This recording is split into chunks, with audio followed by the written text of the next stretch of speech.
Good evening, Michael Tracy here. So, despite the canard propagated by aggrieved Democrats, bereaved liberals, and depressed Clinton supporters, WikiLeaks is not and has never been a right-wing entity. It has never been a group which could be reasonably characterized as organized around right-wing principles, and Julian Assange himself has never exhibited right-wing views. And yet, that's been the line marshaled against WikiLeaks for the past something like 8 months, ever since they released information exfiltrated from the Democratic National Committee and became a factor in the 2016 election. So that truth, that truism, was hammered home today when Mike Pompeo, who is the new director of the CIA, launched a pretty disturbing screed and attacked Julian Assange and WikiLeaks repeatedly. It would almost seem as if this speech that he delivered today was intended exclusively to attack WikiLeaks. Because remember, Trump infamously declared how much he loved WikiLeaks during the campaign. So perhaps what we're seeing now is sort of a multi-directional effort to bring Trump and the people around him into the mainstream and sort of rebuke the unorthodoxies that he might have espoused during the campaign, and certainly saying how much he loved WikiLeaks would be one of those unorthodoxies.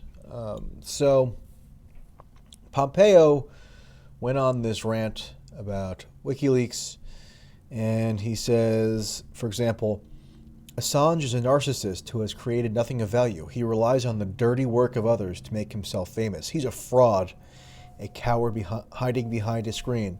And in Kansas, we know something about false wizards. So it's not as if Pompeo is merely outlining a strategy to counteract maybe cyber intrusions or speaking in general terms about the tenuousness of information security. He actually just went on a character assault against Assange, which is bizarre. I mean, it's not necessarily surprising that Pompeo would have animus toward Assange, given that WikiLeaks just released a trove of information drawn from the CIA, reputed to be one of the biggest leaks in the CIA's history. But even so, I mean, to launch a full frontal character attack is a little bizarre and ominous. But so I'm going to link actually to these full remarks, and there's a lot more. One thing that is disturbing and should be disturbing to anybody who's interested in preserving journalism is that Pompeo attacked Assange and WikiLeaks by denying that they are acting under the auspice of the First Amendment. So, although they publish materials in the United States that are relevant to the United States, they are, according to Pompeo, ought not to be afforded the same liberties or protections that we would associate with other journalistic outfits. And even if you dislike WikiLeaks and you want their First Amendment protections to be stripped, or you don't think free speech ought to apply to WikiLeaks, after all, it's not an American group, that has huge implications for journalistic freedoms on the home front. So Pompeo says that of WikiLeaks, they have pretended that America's First Amendment freedoms shield them from justice. They may have believed that, but they are wrong. So, I mean, this, it looks like Pompeo and presumably the Trump administration, although it's not necessarily a given that the CIA and Trump will be in perfect accord, but nevertheless, I mean, these are consequential statements given that they're being made by the new director of the CIA. Pompeo says, so what can we do about this? He says, first, it is high time we called out those who grant a platform to these leakers and so-called transparency activists. So who is granting a platform to these leakers and so-called transparency activists? The United States media, people on Twitter, people on Facebook, anybody who shares a WikiLeaks link. They theoretically can be portrayed as somebody who's giving a platform to these so-called, in Pompeo's words, transparency activists. Pompeo continues, we know the danger that Assange and his not-so-merry band of brothers pose to democracies around the world. But what danger does Assange pose to democracies around the world? He, along with his publishing enterprise, have published a huge array of documents that have actually given citizens of democracies additional information about how their governments function so they can make more informed decisions about how to structure and organize and govern those democracies. So, and yet he's the threat, while the CIA, which goes around the world torturing and killing and surveilling, they are the guardians of democracy. So that's an utter inversion of what it means to be a safeguard of democracy, but you would expect nothing less from the CIA head. But anyway, I mean, these are really this is disturbing. And what should this reinforce? In my view, it reinforces the total myopia of Democrats and Clinton loyalists who relentlessly demonize WikiLeaks for the past 8 months simply because their releases in the short term were politically damaging to their favorite candidate. Their attacks on WikiLeaks are now being echoed at the highest echelons of the American surveillance state. So presumably Democrats and liberals should be cheering Pompeo. I mean, Pompeo sounds pretty much like a member of the, quote, resistance or the hashtag resistance.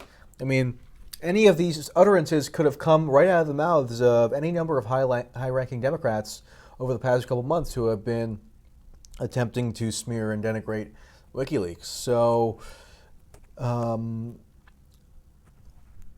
would think that people who are leading the resistance, quote unquote, should welcome Pompeo into their ranks with open arms, because he's basically just reinforcing what they have been screeching for the past however many months, and giving credence to their criticisms of WikiLeaks.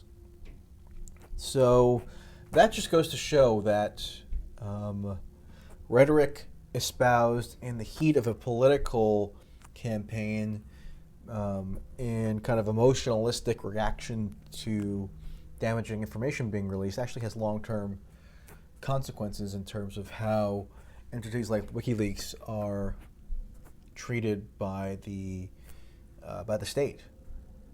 So I think Democrats do bear some responsibility here for setting the stage for this pretty drastic condemnation that we have now seen from the CIA director. And in fact, it goes to show why people ought to have been defending WikiLeaks from the outset rather than joining in this kind of chorus of denunciation and baselessly trying to tar WikiLeaks as some kind of front for a, some kind of right-wing international crusade led by Russia. Pompeo further reinforces the resistance narrative because he affirms that WikiLeaks has been abetted by state actors like Russia. So what is the evidence for that? Nothing is presented, as usual.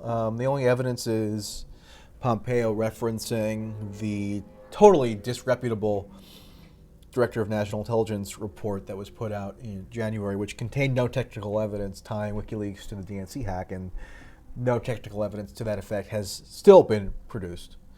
So basically, this is just kind of a regurgitation of propaganda and government fear-mongering.